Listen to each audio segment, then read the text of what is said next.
I'm not quite as with the words quite like my sister. So I got nice little note cards and they're really yellow. So if you see them from back there, that's what this is.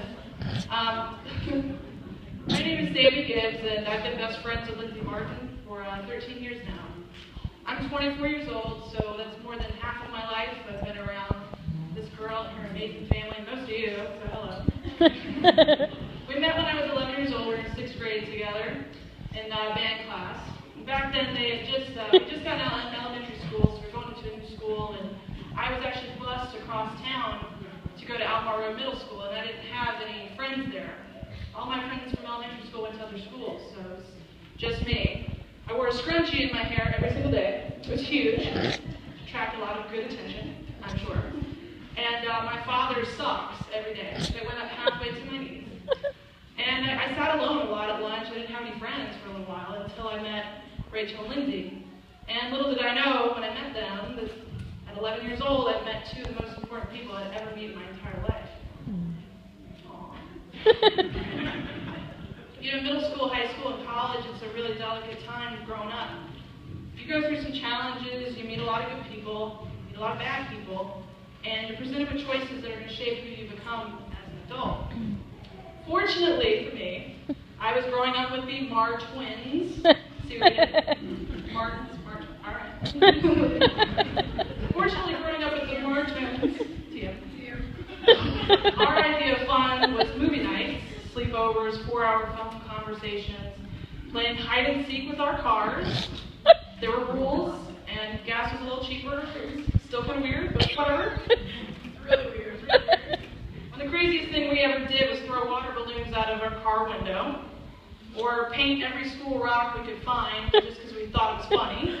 It wasn't, but it was entertaining, right?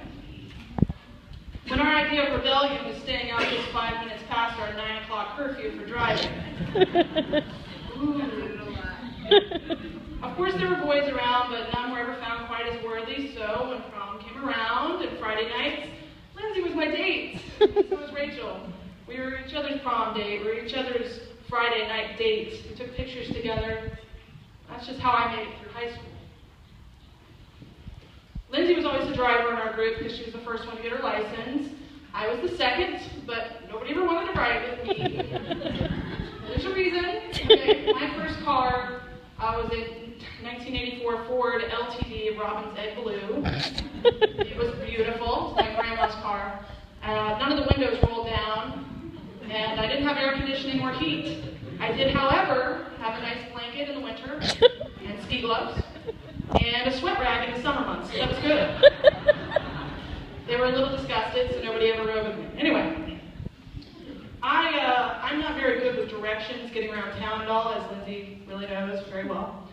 And I went through a little period in high school where I was scared of exits.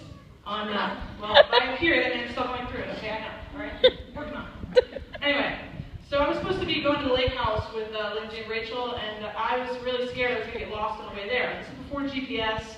And we had MapQuest, and you had to look at it while you were driving. It was really awful. And so they wrote it out for me, and they said, just get to North Lake Mall. If you can get to North Lake Mall, we'll drop your car off. You follow us there, it'll be great. It's like, awesome. I get all the way up there, drive past the mall, freak out, pull over on the next exit, and just cry at the gas station for a good 30 minutes. And I called Lindsay. It was pathetic, yes. Thank you. And I called Lindsay, and, again, not very good at describing where I was. She's like, where are you? I was like, on an exit. She's like, where? Gas station. Which one? The one with gas.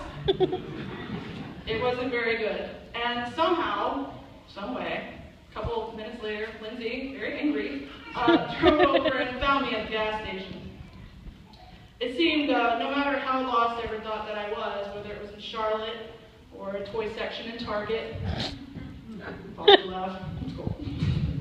Or just lost trying to figure out who I was going to be in life, Lindsay always found me.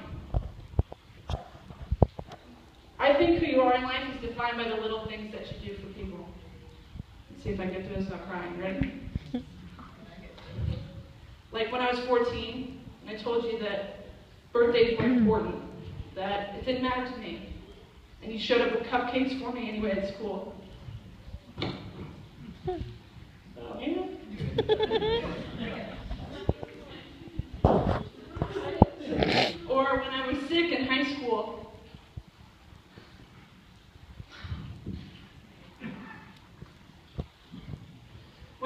sick days of high school, which was rare, because my parents never let me stay home unless I had a bloody nose once or right.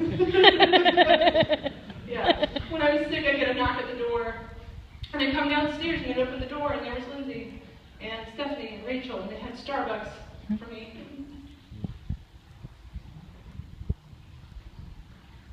Just to tell me that they missed me at school that day.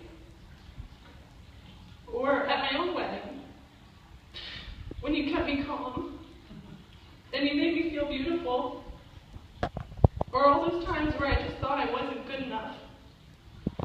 And Lindsay was always there, and she always told me that I was. And I think that's what makes you one of the best people I've ever met. They really do. Now for the man of the hour. Brandon, B-Ray, as we call him.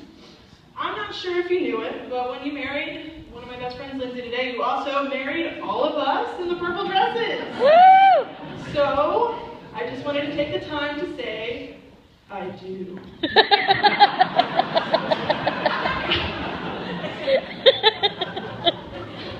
Alright, that one's good. And what that really means is if you're ever driving a car and just feel the need to throw throw balloons out the window. Or if you ever are driving to a mall and just need somebody to help you find your way home, or just for no particular reason at all, you just need somebody to talk to, you got any of us. Because that's just how we do it here.